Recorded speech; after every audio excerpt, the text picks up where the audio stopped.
When I first started to learn Python in 2018, it was actually a computer science class, and I struggled so much. I followed all the tutorials, I followed the code from class, I followed the textbook, and just nothing clicked. I just fundamentally didn't understand it. People always said, oh, it's another language, think of it as a language, but I just didn't understand when to use what I had to learn. It just seemed so much and I was just so overwhelmed. And for years, I carried around this guilt thinking I wasn't technical enough, I wasn't good enough to be in tech, I wasn't ever gonna do computer science. And it's ironic because a few years later, I have a master's in computer science and I've worked as a data professional in tech. So a lot has changed since then. I'm going to explain exactly how I would learn Python from scratch in 3 to 6 months if I was just starting over in 2025. Because trust me, it is not as complicated as you probably think it is right now once you have a clear roadmap in front of you. Now, before we begin, you might be wondering, is it even worth learning Python with the age of AI in 2025? And that is a really fair question to ask. If your goal is just to generate a bunch of code snippets with ChatGPT and have code you don't really understand what's going on with a bunch of errors and bugs, sure, don't learn Python. But if your goal is to actually make code that's production ready and actually build cool things that work, I would probably try to learn Python, because in the age of AI, you still need to build these AI systems. And to build these AI systems, you're gonna have to use stuff like LangChain and LangGraph, which are pretty much in Python, where you're gonna have to learn Python to use these. So knowing Python will make you a builder and not just another consumer. The analogy I like to give here is like, it's like riding a car. You riding a car is like using ChatGPT to code. But if you wanna drive the car yourself, you need to be able to learn Python, use ChatGPT as your assistant while driving the car. Python is 100% still the language to learn if your goal is to break into AI,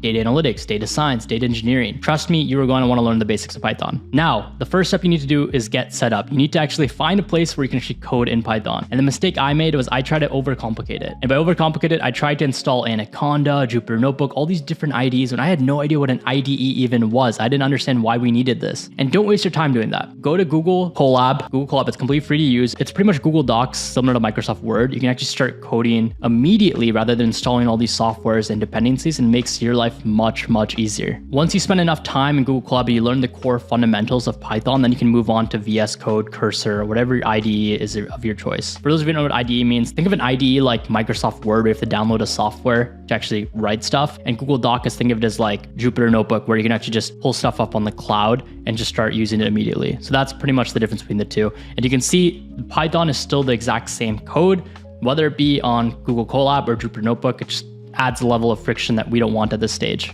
Now, step 2, you need to learn the core fundamentals of programming and Python. And if you're coming from a programming background, you know Java or something, a lot of this stuff relates. You just have to relearn syntax. But if you're completely new, like I was, I'm going to tell you how to learn these new core skills for absolutely free. When I was starting out, I thought I had to learn everything. I was like, what is a dictionary? What is a list? Why do I have to learn all these things? And then I just wanted to give up. And I think that's 90% the issue for most of you guys out there. And I got stuck enrolling in tons of Udemy courses that I didn't need and never finished. So if that sounds like you, I have good news for you. The truth is, you don't need to learn all of Python. You just need to know 20% to unlock 80% of its value. It's that simple. The best part is the 20% of fundamentals you need are laid out in front of you, so you don't even have to guess. Python actually has this official training or documentation you can use. It's called docs.python.org/3/tutorial. You'll see it on the screen. And I want you to think of this as your dictionary. It's clear, reliable, and always up to date. You can just follow along with this. Now, here's what I want you to do. I want you to work through the first couple sections: variables, data types, loops, and functions. Don't worry if you don't get these all on the first try, but just get started. As soon as you see a concept, I want you to open up Google Colab and just start coding and using that concept and applying it immediately. Even as something as simple as a budget calculator will take you a long way and further than most other people. And most importantly, don't try to memorize like I did. Do not memorize. Bookmark the doc and just get comfortable coding, and just make sure you have no errors. That's all that matters up until this point. The skill is much more valuable than cramming a bunch of syntax. If you do this right, you'll cover the basics in a few weeks and not a few months or years. And you'll be using Python the way it's meant to be used, with just solving problems. Now, after this, you want to learn what we call libraries. And don't freak out if you don't know what libraries means. I'm going to teach you right now. When I first heard the word library, I had no clue what it meant. People were like, install pandas, install NumPy. I was like, what does that even mean? Why do I need to install these? So let me strip this down to first principles. Python by itself is like learning a language with its basic alphabet or grammar. You can write a bunch of sentences, but writing an entire novel with just Python will take you forever, right? A library, you can think of this this as like a phrase book. It has pre-written lines already written for you, so you don't have to manually do it again. In code, that means someone else has already built the tools you're going to be using to code, and it makes it a lot easier. Someone's already built them, tested them, optimized them, and instead of spending weeks writing your own math functions or graphing code, you just import the library and it's ready to use right away. And these libraries aren't random. They exist because programmers like you and I run into the same issues over and over again, and they wanted to solve these problems. People needed faster math, so they built NumPy, which is a Python library. People kept working with tables, so they built this tool called Pandas. People wanted charts, they built Matplotlib. People wanted to customize the chart, so they built Seaborn. You see how these libraries are built for specific purposes and problems that they solve? Over time, these just became the standard, and if you wanted to break into data, you had to learn these. So now this is where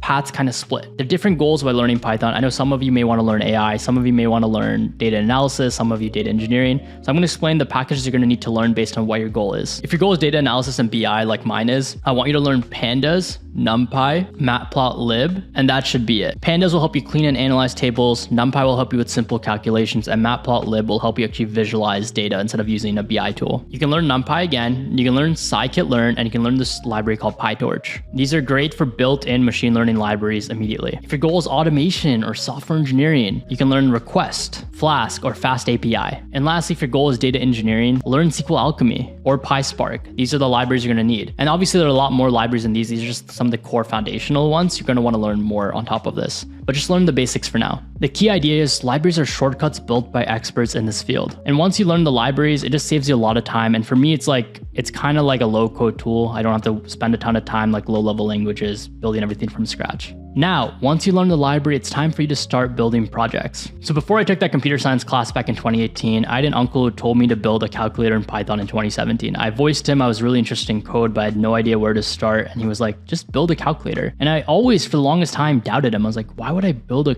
calculator if I don't know how to even code? And to be honest, I had no clue where to start. For years, I just avoided projects and just procrastinated by taking a bunch of courses, but that's not the way we want to do things. The truth is, the fastest way to learn Python is by doing projects immediately and not wasting any time. Projects for me are where all of the skills you just learned finally click. Variables, the loops, the functions, and libraries. They force you to stop memorizing and start creating and start building these cool things with Python the way it's intended to be used. And I don't want you to build the next Uber or next Instagram. Just start really small. Some beginner projects you can do, you can start cleaning up messy CSVs and pandas, delete duplicates, fix dates. You can build a BMI calculator, a budget tracker. You can create a text-based to-do list app in Python. You're going to go more intermediate. Maybe pull all your Spotify and YouTube history into a data set and make a bar chart of your most listened to songs or videos. If your goal is to be more advanced, start building machine learning projects. Create a chatbot with Python and an API. For me, one of the first projects I did with Python for work was I automated a weekly email. This is pre-ChatGPT, so I'd actually spend my time on Stack Overflow and see what other people have done. Each and every project is like a Lego block. Each one will build intuition for you to use for the rest of your career. You're going to go from knowing Python exists to knowing how to use it and knowing what's possible, which most people who are vibe coding will never get. And here's the key: momentum matters more than everything. Just be consistent and have momentum while you're doing this intentionally. You're going to make mistakes, you're going to hit bugs, and that's honestly the point. Every project teaches you something a tutorial never can. So here's my challenge to you right now. Pause this video right now and think of one data set you want to analyze and one problem you can solve with Python. The data set could be simple. It could be your bank statement, it could be your Spotify most listened to, it could be your YouTube watch history. It doesn't matter. Write it down and start analyzing, and that's going to be your first project. So once you've built projects, the next step, the most important step, is showing your work, showing to other people you know this cool skill.